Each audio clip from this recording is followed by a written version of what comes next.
The mission of helping Americans live healthier lives, the idea that we should empower people, we should help them prevent disease before it comes, and we should serve them is something that in all the conversations I've had, whether it's with a Democrat or a Republican or an independent or some other third party, seems to resonate.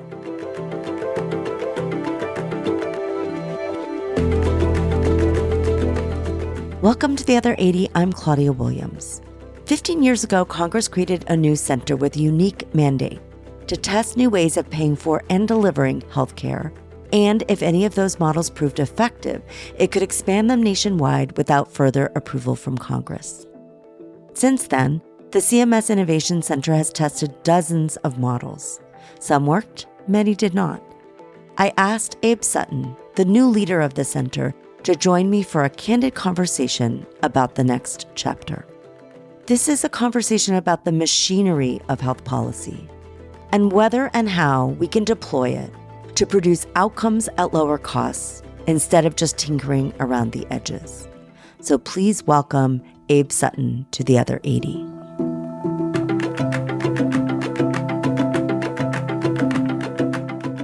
So lovely to have you on the show. I'm really appreciative of your time. I know how you guys have been really busy with lots of things we'll be talking about. It was interesting looking at that report from GAO, which looked at the period from 2011, which is right about when it was established, to 2024. And there have been 70 models. As you said, 4 of those have reached certification, which means under that authority that was established for CMMI, it means the secretary has the authority to expand those nationwide without going back to Congress. That's a really big tool in the toolbox. Do you view that 4 out of 70 as about right, given that these are bold moves that you're experimenting with? Or do you think that that indicates that some changes are needed in the core structure of the way models work? I think the center started out with a lot of hopes, a lot of ambitions of how can we do tests to prove out that there is a more efficient way to deliver care, that we could achieve the same quality at a lower cost or higher quality, in fact, at the same cost. The ideal would be obviously be both lower cost and higher quality. In the center's history, we have many different approaches that have been taken to try and prove that out. So 4 out of 70 is the number that have already been certified. I'll note that we have also since proposed CJRX, which would be the certification of a 5th model, where the evidence to date does seem to support certification. There are some other models I could highlight. I'll call out the Accountable Health Communities model, which we recently came out with the final evaluation report in it. We have not at this time proposed certification of that model, but it has some very promising results as well. Some of the 70 also include the first generation of a model, as well as a successor model that has been designed to build on and iterate on the approach. There are also examples of approaches where we tested something and that feature, maybe not the whole model, was picked up and put in a statutory program. So the Medicare Shared Savings Program has certain features that have been learned from other models over time. And so I just want to challenge the, hey, 4 out of 70 on the math and say that actually might not be completely right if you terms of is a model successful. I also want to say that even if the math was right, there is a theoretical world where you could look at that and say that works. Put yourself in the shoes of a venture capitalist. You don't look at how many of the investments you make end up succeeding. You look at, did you return the value to your fund, and did you then exceed it? And so if we are taking bold bets, if we're trying to say, all right, let's back the next thing that could really transform care in a country and put the country on a more solid fiscal foundation while improving care and the affordability of care. One thing that really was transformative and did that well may be worth the cost of running 20 things. And so with that mindset, I don't look at 4 out of 70 and get discouraged. And I love that comparison to the venture world, because I remember an interview with some of the founders of YC who said, we're not looking at which things fail. We're looking at whether we missed a bold bet and never picked it up as something that was promising. So the real failure would be not trying something that just might work, even if you're not sure if it would. But I'm curious of the 4, which are quite different in their focus and their targets. But do you still see any broader conclusions or similarities in what made those four work?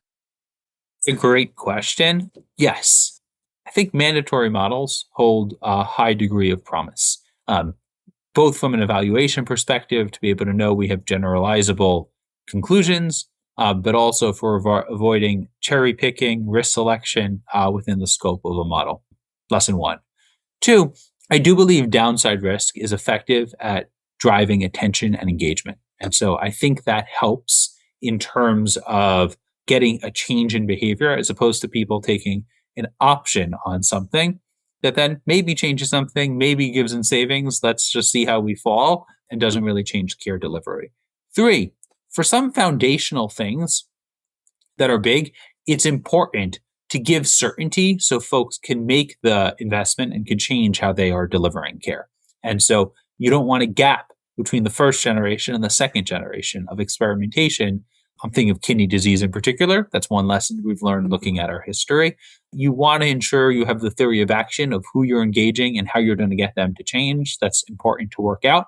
And you see that reflected in what our portfolio looks like now, both the streamlining that we did, as well as where we're placing our bets today.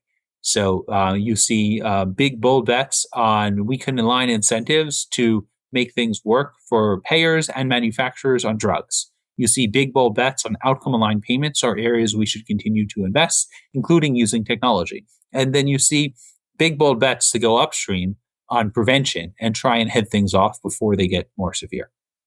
One of the things you put out over the last year was a strategic plan that laid out three pillars or goals for CMMI: promoting evidence based prevention, empowering people to achieve their own health goals, and driving choice and competition. And I would just love to have you tie those three back to the founding premise, the sort of statutory premise of CMMI, which is really to improve quality and reduce cost, preferably both together, as you said, but at least one of those. And how do you see those three goals or pillars as being aligned with that statutory purpose? Improving quality and lowering cost, to me, really is about changing incentive structures so that care is delivered in a different way. When we think about the most effective ways to do that, we really should be embedding every single one of the pillars within practically every model. And so let's start at the top. If you go upstream and prevent something and could avoid an unnecessary and expensive hospitalization, that is both a better experience for the patient, higher quality care, and lower cost over time. It's the long term view and incentive. And I think it's something that we often overlook in healthcare. As policymakers engaging in structures, we think about, well, we have to cover this and not that. This is what we paid for. The bigger view, I think, should be part of what we think through. Two, I think it's critical that people are empowered to have control over their care journey. That means not just access to information, but it also means the ability to make the choice based off that information and a reason to engage with that. And so supporting providers as they share information with patients, which is what our accountable care organizations and structures really do, change that dynamics and empowers people. Giving people the information, giving them access to new digital therapeutics is about empowering them to control their care journey. It helps them engage in the better lifestyle activities. It helps them take control and empowers them to be consumers within the healthcare market. And then finally, if we have a really concentrated market, and this is one of the real flaws of the Affordable Care Act, is it's led to an acceleration of the consolidation of healthcare in this country, which has made care less affordable and made markets less competitive. We will see people treated as a product as opposed to as the customer. And I think we need to get out of that mindset. I think we really need to focus in on the person as an individual and on serving their needs. And to do that, we need to ensure there is competition to serve those individuals. It's not a contract to one party, but rather multiple parties able to come in to the access model and offer digital therapeutics and compete to serve the consumer. That's a transformation from my employer chose this product and therefore it's the one I use. And so doing that 180 of who we serve and ensuring there is broad competition, pushing back on supply side restrictions like certificate of need laws, scope of practice limitations that are inappropriate and not clinically sound make sense. That's why the AHEAD model pushed back on them. It's why the Rural Health Transformation Program pushed back on restrictions like that. And so that's why I think these all matter, because if we're going to make care more affordable, we have to do each of these three things. We have to embed each of these three pillars in our models if we're going to achieve our statutory goal. And I love that you're highlighting consolidation in the market, but it feels to me like the real tool you have in the policy toolbox is really around antitrust and around shaping marketplaces in a way that are competitive. And I agree that bringing in digital tools will help diversify the options available, but it feels like some of those underlying forces that are driving prices, you can't really get to them by giving a consumer better digital tools. You really have to look at competitiveness as a broader policy construct. It's not only about mergers that have been allowed or the incentive to get bigger or antitrust enforcement. It's also about the payment structures that reward bigger and that reward consolidation.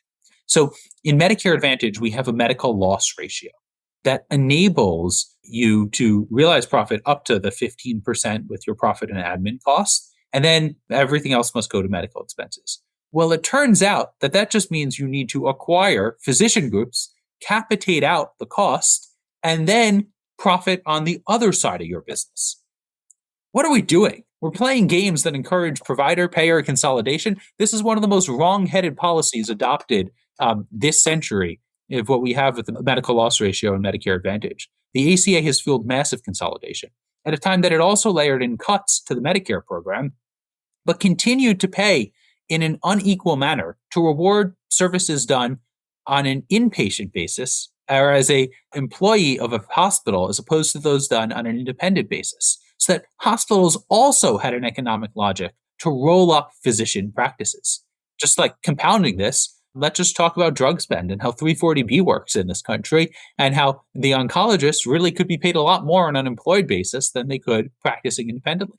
It's not a surprise that we see physician groups no longer really practicing as independent practices, but as really just employees of hospitals or employees of plans. We've gone to these two other entities, not the independent physician, but the plan and the hospital. We've said, you get paid more, you maximize your economic logic if you employ these physicians, and then they go and employ them. They go and buy up those practices.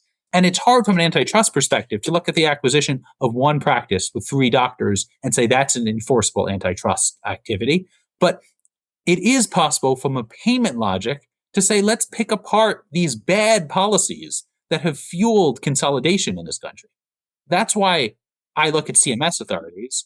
It's not just that I am in CMS, it's that CMS has played a large role as a result of policies that the Affordable Care Act perpetuated and put in place in fueling this consolidation. Let's talk a minute about prevention. It's incredibly exciting to me that that is one of your pillars. And I've spent a lot of time talking to people, really thinking about the upstream determinants of health, whatever you want to call those. But we know it's good nutrition. We know it's activity. We know it's social connection. We know it's some of the preventive clinical services. Those are not easily mapped into an encounter-based payment model. If you could go and say, we're going to pay Denver for getting healthier, that would be awesome. You really can't do that. You really have to focus on paying providers. So I'm curious how you think about that prevention piece, because I love that it's such a big focus, but I do think there's some fundamental challenges in getting there, given your authorities. So interesting, Claudia, because some of the most effective strategies to contain cost over time are those that engage beyond just the physician practice and reach into, well, let's actually build the community. Let's build the different resources in place to intervene and avoid that hospitalization. When I hear you ask this question, I get excited because that's what the LEAD model, with its 10-year time horizon, with more flexibility from in-kind benefit and supports, without the need to track and bill encounter by encounter, because we're not rebasing you for a full decade. So you no longer need to optimize around that to solve for the back end of future years, with recognition of prior savings that you created built into the reward that is given to you for future years changes. Like that's what we're setting out to do. And there are particular prevention strategies, things we try and encourage you to do within that, but there's a pretty broad array of other options that people have. And so the idea is to move beyond the encounter based system and empower the ACO to make the investments in the communities that they serve in the same way that we do empower Medicare Advantage plans to make investments for over additional services for people as well. So in some weird way, fee for service is a more stable model to look at a 10-year horizon because the individual is still going to be there. They're not going to switch plans. I think it's really interesting to think about fee for service as one equally strong platform for innovation and getting changes in the system. And in some ways, it gives you more tools to actually build up incentives for different parts of the system than the MA strategy does. I see a benefit to accountable care. I see a benefit to the MA plan having accountability. See a benefit to an ACO or other entity that's willing to take global total cost of care responsibility with physician leadership having that accountability. Let's take the example of the head, where we have Medicare Advantage still. We also have hospital-based global budgets or lead or MSSP entities that independent physicians can lead operating within the head states. But then we will take every Medicare beneficiary in those states that is not in an accountable relationship, and we will ask other entities to come in and say, I want to take on accountability for those patients. I want to, without utilization management tools in traditional original Medicare programming, not MA programming, I want to take on that accountability and go and outreach to people, engage them, find ways to deliver better health with them. So in ahead states, what we will be at post the launch of Geo Ahead is 100% accountability across Medicare. And those geo entities will have 4 years of accountability for that patient in how the structure is set up. So yeah, there's interest in moving to real accountability and getting there. I don't think you have to go to auto assignment into Medicare Advantage or mandatory ACO structures to get there, though. I think the combination of Geo Ahead will get us there in those states, and we'll learn from that and iterate for future tests and future policies. So this is a strong interest area, but it's one that we've already kind of laid out many of the policy blocks that are necessary to get there. So we're going to be talking a little bit more about lead, which you've already mentioned, and access. But as we introduce a new concept, I want to be sure we just give a little brief 101 for the listeners. Can you say in a couple sentences what AHEAD is? AHEAD is a model in which we as CMS partner with states to bring Medicare, Medicaid, and at least one commercial plan in each state into alignment, to go to hospitals and say, take on accountability for those patients who would be attributed to you based off you having encounters with them. Similar logic to what you'd think of for an ACO, we call it a hospital global budget. We have a primary care capitation layer within that. We then have the other models of ACOs operate. The state works with us and agrees to a total target for their Medicare spend that things will be managed down to as a result of this assignment out. And then one component within that is Geo Ahead, which is the opportunity to take on accountability for those who are not attributed already based off the existing relationships and existing entities being willing to take on risk. I think what you're also saying in a very direct way is not only do we want to create a model that could potentially be used for Medicare, but to the extent that those relationships and structures exist at the state level, there's no reason they couldn't be used for commercial or even Medicaid as well.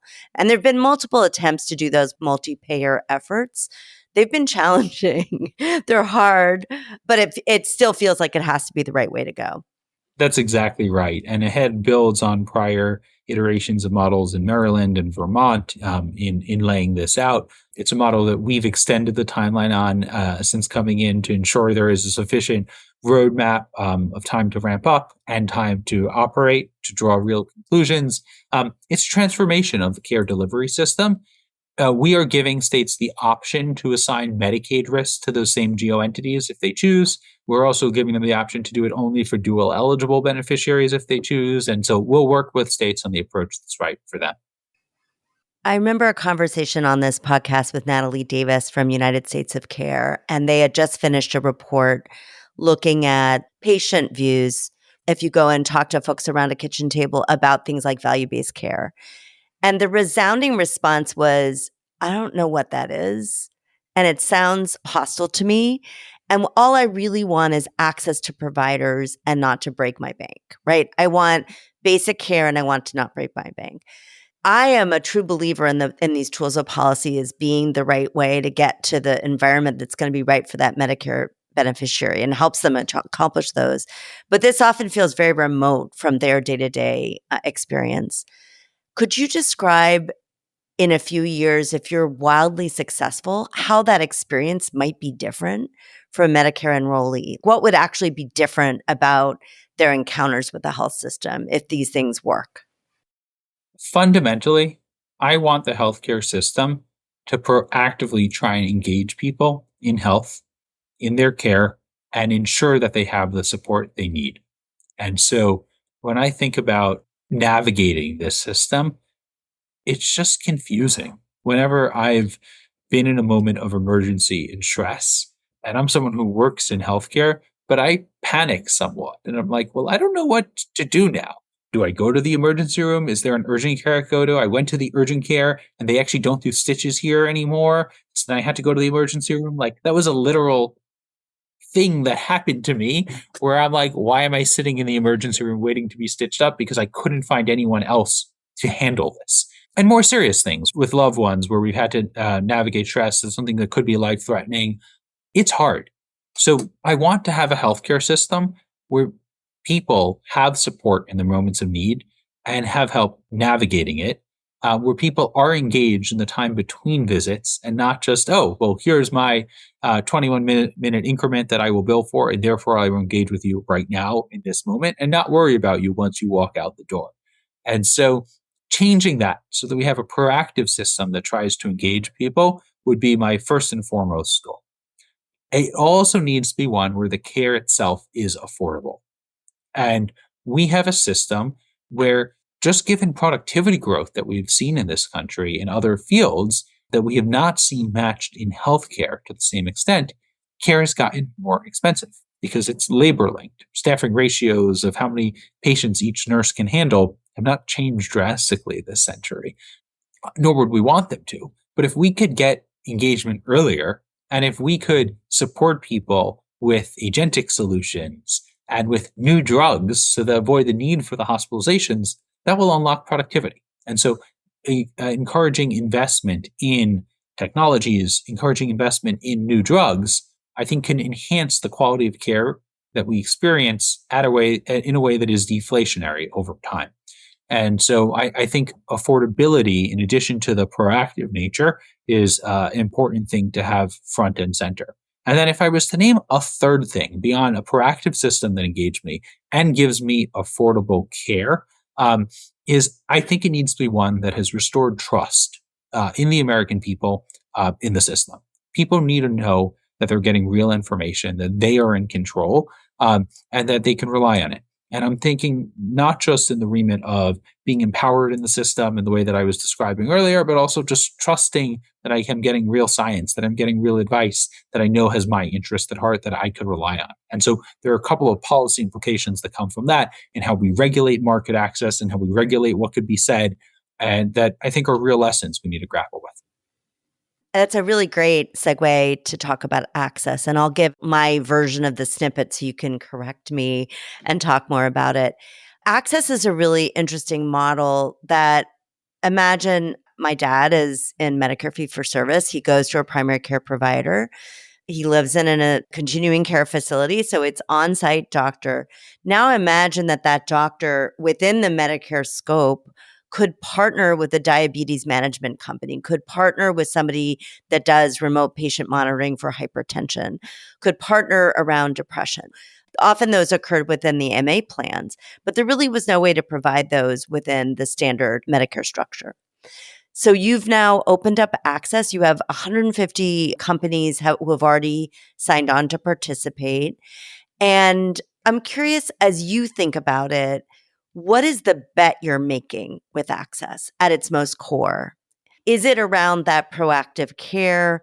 Is it around the idea of using, as you said, agentic solutions to create deflationary impulses? I'm curious what you see as that fundamental bet you're making. I think we've seen a proliferation in this country of different digital therapeutics that people have access to for mental health, behavioral health things, for keeping engaged and staying physically fit, tracking your vital signs. They're typically things your employer pays for, or you may pay cash monthly for access to. The people who would benefit the most from these, people with the highest disease burden in this country and Medicare, the people who are most vulnerable in our country, who struggle to engage in a thoughtful way with their healthcare system and struggle to navigate it and can benefit in Medicaid as well, typically don't have access to these types of products. It's hard for them to afford it. It's not something that we've covered through these programs traditionally. I envision a system where those people now have support between visits, where somebody has an incentive to engage them in care and is rewarded as they do so and as they drive better outcomes with that person. That's what we're paying for. We're not paying for technology. We're paying for an outcome, engaging people and delivering that. And so I don't know what exact approaches will evolve here. I'm curious to see what creative solutions people bring to the market and how people respond to it. I'm committed to posting publicly the results that different people achieve. But I think it gets at all three of the things that I mentioned, Claudia, and that's the design of the requirements and the payment structure we've set up, that it hopefully should engage people in proactive care in a way that is more affordable and that truly does empower people that they could trust and rely on it. A few notable companies have not participated, at least at this stage. And some of them are saying it's because they don't think they can deliver the kind of care they want at the price point. I think you famously said, listen, we've talked to a lot of people across the market. We agree with you that you can't deliver it under the current approaches. We're asking you to change your approach. If one of those companies was in front of you right now, how would you describe to them why the prices were set where they were and what you're asking them fundamentally to do? We are opening up a market with millions of people where we are not going to say we are selecting one program and that is the one available to everyone based off who their insurer is or who their employer is. Instead, we're saying it really is a market where consumers are empowered. And so there's no gatekeeper that you have this big enterprise sales structure to meet our program requirements and come on in.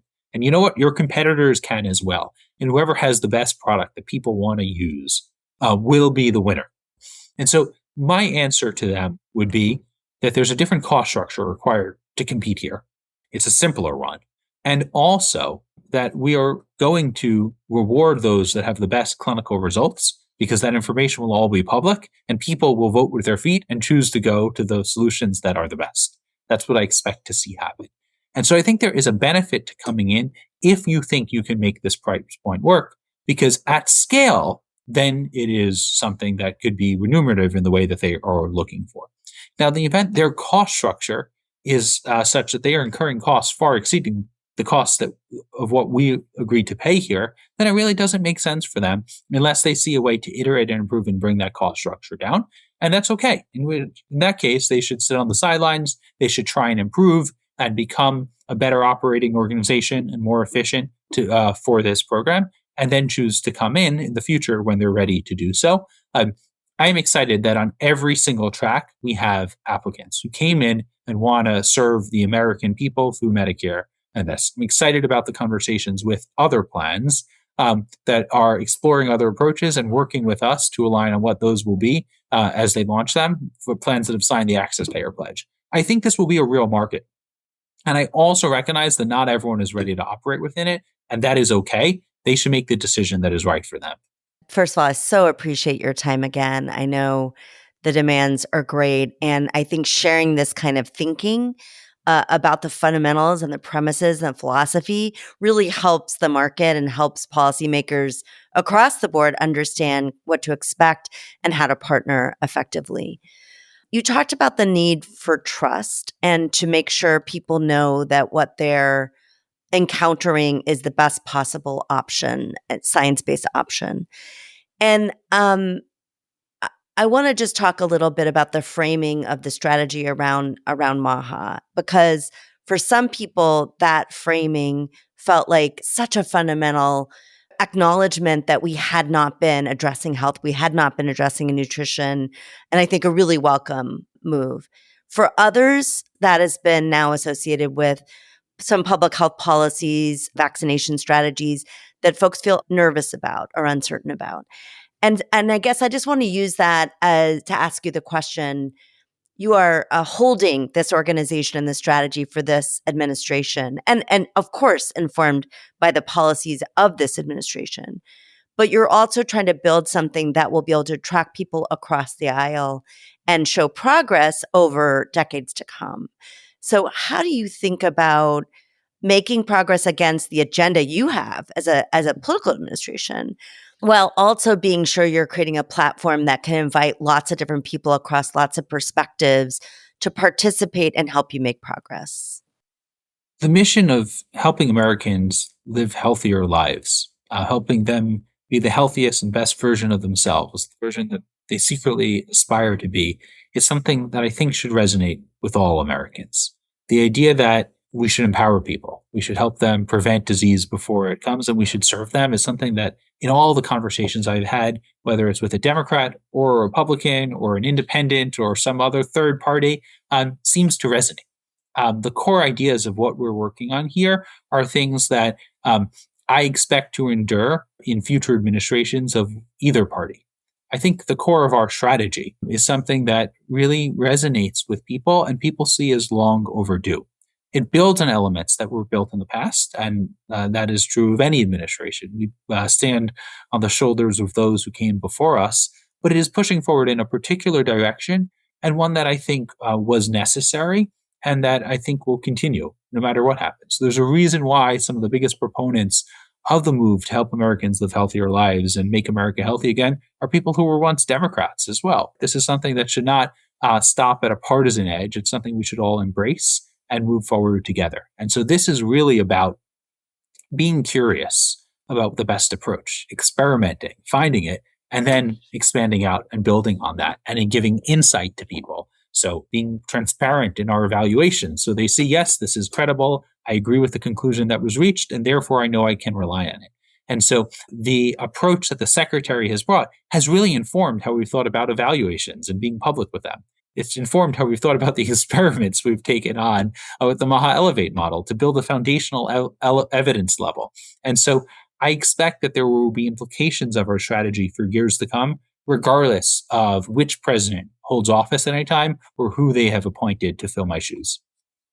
I know you're in a hiring mode right now, so I just wondered if you have any parting messages to the May graduates of our school and others about the opportunities at CMMI. If you are interested in having an impact on healthcare in this country, there are many different ways you can do so. You could go into care delivery yourself, and I commend you for pursuing that. You could take opportunities to go and work at some of the companies that work in the healthcare space, startups, big companies. And those are also great ways to have an impact. I also would urge people to consider government service at this stage or at some later stage in their career as a way to both give back and move forward and have the impact to shape the system in the way that they know is right. I would say that working at the Innovation Center, working at CMS, is a way to shape the payment policies, to impact the coverage that millions of Americans have, to ensure that there is access in an affordable manner that people can understand. And if that's something that resonates with you, please consider service, consider coming in. I think you will find it rewarding. I think you will find that you have the ability to have impact at a scale that practically nowhere else can match. Well, thank you for joining, and it's been great to hear more about your strategy, and really look forward to sharing this with our audience in a few weeks.